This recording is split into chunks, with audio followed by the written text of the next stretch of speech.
had no reason to think that I would never see my mother again. It was a stroke, they said. It was a shock to all of us as family and unfamiliar relatives would come and go, 2, 3, 4 at a time. Poor babies, many of the women would say, as they'd file in and out just about every hour on the hour, bringing their offerings of cakes, pies, and pots of food. I imagine it must have been quite an effort in 1964, as relatives arrived from as far as Oklahoma by train, crossing as much as 3 states, dipping into savings, borrowing from whatever resources were available at the time. Grandma, Aunt Dovey, Uncle Willie, Aunt Eldessa, Uncle Johnny L. The majority of Mama's surviving siblings were there. In a small, quiet area of the funeral home, Aunt Dovey tearfully sang the words of an old gospel hymn. Precious Lord, take my hand, lead me on, let me stand, as friends and acquaintances paid their respects during an initial viewing. There, nestled among the thighs and hip pockets of strangers and a tearful father donning dark shades, just at eye level, I peeked over into the long casket where my mother lay, watching her stillness. It was as if she had fallen into some fairy tale-like slumber.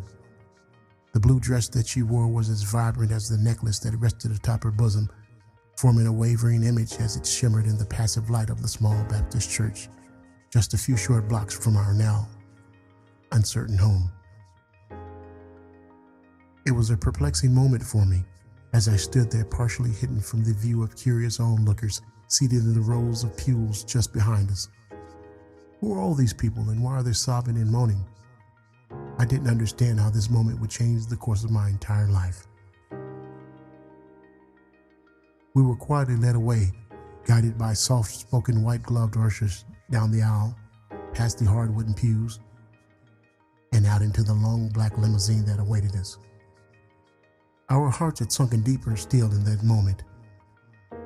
We were all silent, waiting for an impending confirmation.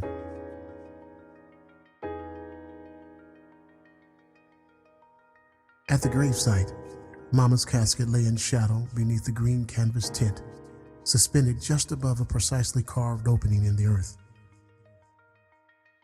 I remember the 4 pillars, one positioned at each corner of the grave, as canvas straps stretched tightly across from one side to the other, as it supported her casket, ever so steady. It was this mechanism that would introduce my mother back to the earth. A sober crowd gathered tightly under the canvas tent around my mother's grave, clustered in the intermittent shadow as the pastor offered a final eulogy and words of encouragement to our remaining family. We were seated in the front row in wooden folding chairs, lined up along one side of her grave, looking as pitiful as ever. Me, my sister Mary, Jethro, David, Marcellus, and Sepphoris. Right across from us, just on the opposite side of Mother's grave, stood a fresh mound of dirt. This would be the final parting shot, captured through the lens of my childhood memory. Through the years, the scene played over and over in my mind as if it were some epic motion picture whose vivid details would gradually dissipate until I'd recall them once again on this day. Not altogether certain of our own destiny from that day on, I would often long to see my mother again walk through the door, pulling off her coat and scarf, as if returning from a long trip. Growing up without her has been a long and mysterious journey that offered many uncertain questions. How different would my life have been if she were living? I pondered that a lot, only to end up sad and frustrated in my pre-adolescent years. As an adult with children of my own, I came to accept the fact that she was there, revealing her presence in many ways that I could never take for granted. She was always there throughout my childhood, deep inside, when the word mama could no longer pass through my lips to another living soul.